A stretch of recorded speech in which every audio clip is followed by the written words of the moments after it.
एक बार की बात है जब मदन अपनी पत्नी शीला और 5 साल के बेटे राजू के साथ एक छोटे से घर में रहता था। वो लोग बड़े ही गरीब थे। मदन एक दुकान पर साफ सफाई और चाय पानी पिलाने का काम करता था।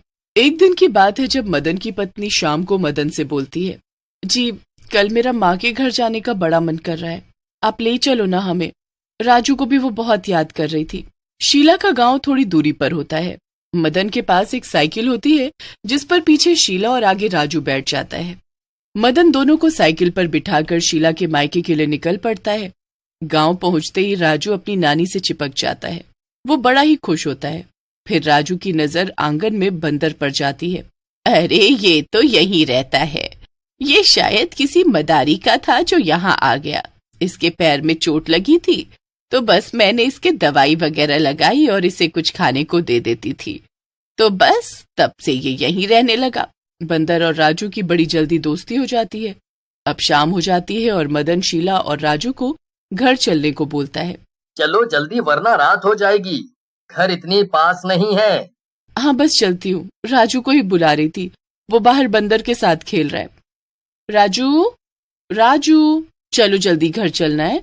शीला और मदन राजू को घर चलने को बोलते हैं, पर राजू एक अजीब सी जिद लेकर बैठ जाता है कि वो बंदर को साथ लेकर जाएगा। वो उसे बहुत मना करते हैं पर राजू मानता ही नहीं है और जोर जोर से रोने लगता है।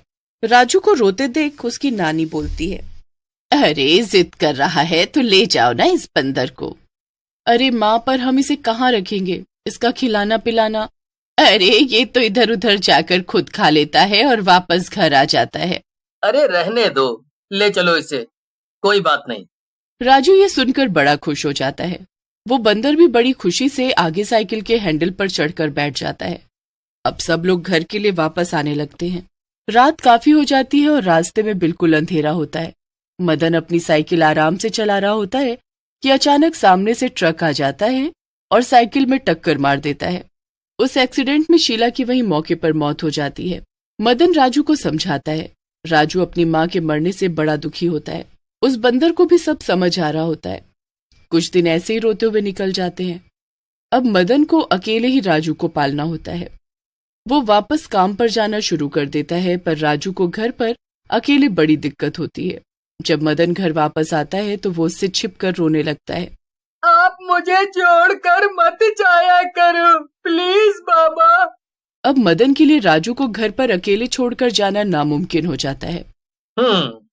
अब मुझे कुछ और काम करना पड़ेगा, इसे मैं अकेले घर पर छोड़कर नहीं जा सकता। मदन बहुत सोचता है कि वो आखिर ऐसा क्या काम करे कि वो राजू को भी देख सके और पैसे भी कमा सके।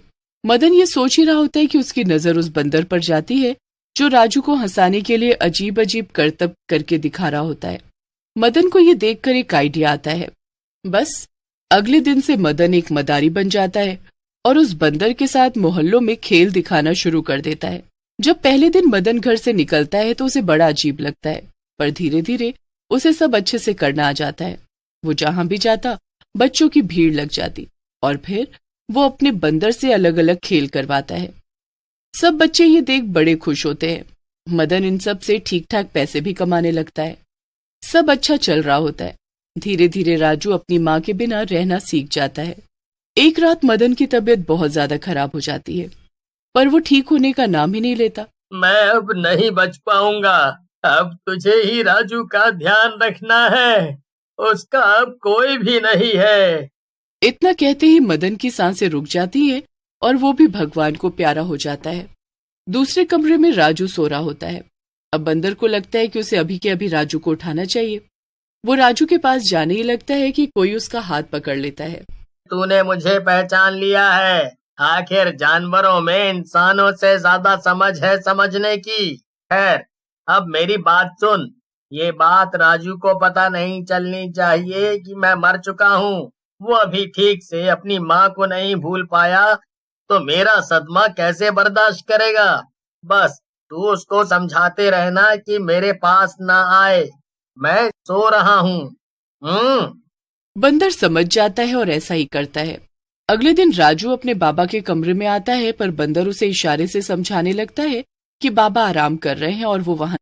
राजू उस कमरे में नहीं जाता और तैयार होकर स्कूल निकल जाता है। गया राजू स्कूल। चलो अच्छा हुआ, पर अब मैं ये सोच रहा हूँ कि बिना पैसों के कैसे काम चलेगा। तुम पहले की तरह मदारी बनकर खेल दिखाओ ना। अरे तू बोल कैसे सकता है? तुम मर चुके हो, इसीलिए तुम मेरी भाषा समझ पा रहे हो। ओह हाँ, मरने के बाद ऐसा होता है। मैं ये बोल रहा था कि मदारी बनकर बंदर का खेल दिखाना ये कैसे मुमकिन है? सब मुमकिन है। तुम रोज की तरह चलना और लोगों को बोलना तुमने भूत का भेष बना रखा है, बस। हाँ, मैं बोलूंगा ये एक भूत का मुखौटा है। बस फिर वो भूत और बंदर निकल पड़ते हैं खेल दिखाने। भूत और बंदर को साथ देखकर सब लोग भीड़ लगा लेते हैं, पर बच्चे डरने लगते हैं। भूत अपने बंदर के साथ खेल दिखाने लगता है। बंदर तो बंदर, अब तो मदारी भी अजीब अजीब करतब करके बच्चों को हंसाने लगता है। देखते ही देखते बहुत भीड़ हो जाती है, इतनी भीड़ जो पहले कभी नहीं हुई थी। ये देख भूत बड़ा खुश होता है।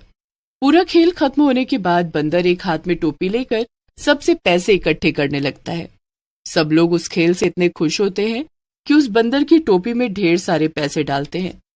बंदर खुश होकर उस भूत के पास जाता है। अरे वाह, इतने सारे पैसे! इससे तो लगता है तेरा और राजू का पूरे महीने का खर्च चल जाएगा। हाँ, सही बोल रहे हो तुम। तो अब कल से हम नहीं आएंगे। आना तो पड़ेगा मेरे दोस्त। राजू को जिंदगी भर कोई तकलीफ ना हो, मुझे उसके लिए ऐसा इंतजाम करना पड़ेगा। कोई बात नहीं, मैं तुम्हारे साथ हूँ। कल से हम ज्यादा जगह जाकर खेल दिखाएंगे और ज्यादा पैसा कमाएंगे।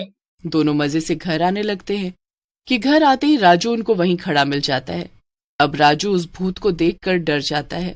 राजू ने तुमको ऐसे देख लिया, अब क्या करें? कुछ समझ नहीं आ रहा। इसे भी अब वही झूठ बोलना पड़ेगा जो बाहर बोला है। हाँ, तुम सही बोल रहे हो। अरे राजू, डरो मत बेटा, मैं तुम्हारा बाबा हूँ, कोई भूत नहीं। वो तो मैंने खेल दिखाने के चक्कर में अपना ऐसा हुलिया बना रखा है। अब रोज भूत उस बंदर के साथ लोगों को खेल दिखाने जाता है और खूब पैसे कमाता है। धीरे धीरे सब जगह वो बंदर का खेल दिखाने वाला भूतिया मदारी के नाम से फेमस हो जाता है। वो जहां भी जाता है लोगों की भीड़ इकट्ठी हो जाती है। एक दिन तो बंदर और भूतिया मदारी को देखने इतने लोग इकट्ठे हो जाते हैं कि उनको विश्वास ही नहीं होता है। दोनों अच्छे से सबको खेल दिखाते हैं और लोग उनके खेल को खूब पसंद करते हैं। खेल के बाद उनके पास बहुत सारे पैसे इकट्ठे हो जाते हैं। बंदर और भूतिया मदारी दोनों खुशी खुशी घर वापस आते हैं। घर आकर वो देखते हैं कि राजू की नानी मतलब उसकी सास बैठी है।